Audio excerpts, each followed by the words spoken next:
आज आपण मोड आलेल्या काजूच्या बियांची भाजी करणार आहोत। हे काजूगर पावसाळ्यात भेटतात, असे मी थोडेसे आणलेले आहेत। त्या आपण नेहमीच्या बिया कापतो त्याप्रमाणे कापून घेतलेल्या आहेत सगळ्या बिया। मी गॅसवर पाणी ठेवले गरम करायला, त्यामध्ये हे कापलेले काजूगर आपण घालूया आणि 10 मिनटं झाकण ठेवून बाजूला ठेवूया। त्यासाठी मसाला घेतला आहे तो आपण भाजून घेणार आहोत सगळा, सोबतच थोडासा गरम मसाला घेतला आहे तो पण भाजून सगळा मसाला आपण मिक्सरला लावून घेणार आहोत। गॅसवर कढई ठेवली, त्याच्यात तेल टाकले 2 चमचे, 2-3 पाकळ्या लसूण लाल झाली की मिक्स मसाला, हळद आणि काश्मीरी लाल मिरची पावडर घालून मिक्स करूया। वाटलेला मसाला घालूया त्यामध्ये।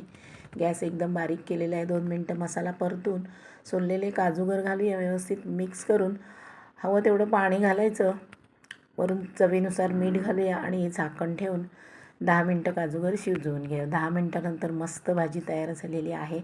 वरून कोथिंबीर घालूया आणि गरमागरम चपाती भाकरीसोबत